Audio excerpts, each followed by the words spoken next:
નમસ્કાર મિત્રો, આપ જાણો છો કે જેઠ માસની અમાસ આવી રહી છે. જ્યેષ્ઠા માસની અમાસ આ વખતે વિશેષ શા માટે છે? દર વખતે અમાસ ઉપર સૂર્ય અને ચંદ્ર સાથે જ ભ્રમણ કરતા હોય, પરંતુ આ વખતે અતિચારી ગુરુ પણ એમની સાથે છે અને ડિગ્રી વાઇઝ પણ સેમ રહે છે. અને વિશેષ સંયોગ એ છે કે આ ત્રણેય ગ્રહો આર્દ્રા નક્ષત્રમાં છે.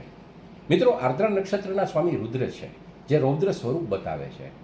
અને નવાઈની વાત એ છે કે સૂર્ય મહારાજ જ્યારે આર્દ્રામાં પ્રવેશ કર્યો ત્યારે જ અમેરિકાએ ઈરાન પર હુમલો કર્યો. અને મેં પણ લખેલું કે આ યુદ્ધ દિવસે દિવસે આગળ વધતું જશે અને બીજા દેશો પણ એમાં ઇન્વોલ્વ થશે. આ ઉપરાંત મંગળકેતુ પણ સાથે છે, જેમાં પાકિસ્તાનના સેનાપતિને રાજા થવાના સ્વપ્ન આવે છે, એ પણ મેં લખેલું. તો યુદ્ધની ભૂમિકાઓ હજી જે થોડા દિવસો આગામી દિવસો છે એમાં વધારે ચરમસીમા પર જોવા મળશે. અને મેં કહ્યું તેમ જ્યેષ્ઠ માસની અમાસ છે, બુધવાર 25 તારીખે આવી રહી છે, ત્યારે સૂર્ય, ચંદ્ર અને ગુરુ આ ત્રણેય ગ્રહો આર્દ્રા નક્ષત્રમાં સાથે હશે અને લગભગ ડિગ્રીકલ સેમ હશે. તો આ અમાસનું વિશેષ મહત્વ છે. તો વ્યક્તિગત રીતે આપણે શું કરી શકીએ?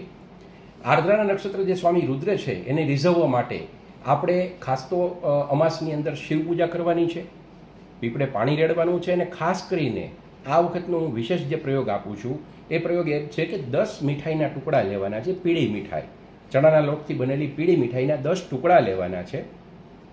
પીપળા પાસે જઈને ઘીનો દીપક પ્રગટાવીને 7 પ્રદક્ષિણા કરી અને આ 5 જે એમાંથી 10માંથી 5 જે મીઠાઈ છે એ મીઠાઈને પીપળાના પાન ઉપર જ રાખીને પીપળે ધરવાની છે. અને ઘરે એક પીપળાનું પાન લાવીને કૃષ્ણ પરમાત્માના કોઈ પણ સ્વરૂપની સામે પીપળાના પાન ઉપર જે 5 મીઠાઈ બચેલી છે એ ત્યાં ધરવાની છે. મિત્રો, આ પ્રયોગનું મહત્વ એટલા માટે છે કે ચંદ્ર અને સૂર્ય સાથે ગુરુ છે કે જે શિવ પૂજા, પીપળાની પૂજા અને વિષ્ણુ પૂજાનું સૂચન કરે છે, પિતૃ પૂજાનું સૂચન કરે છે. અને ગુરુ ગ્રહ સાથે હોવાથી પીળી મીઠાઈનું એક વિશેષ મહત્વ છે, ઘીના દીપકનું મહત્વ છે. તો આ અમાસ ઉપર આ વિશેષ સંયોગની અંદર આ પ્રયોગ ખાસ કરવા જેવો છે. વિશ્વના ગ્રહમાન વિશે હું જણાવતો રહું છું, મારા લેખમાં પણ લખતો રહું છું. એ મુજબ ધીમે ધીમે દિવસો અત્યારે થોડા તકલીફવાળા આપણે જોઈ શકીએ છીએ. આગામી દિવસો થોડા વધુ નિર્ણાયક સાબિત થશે. ફરી આવતા વિડીયો સાથે મળીશું. ત્યાં સુધી મને રજા આપશો. નમસ્કાર.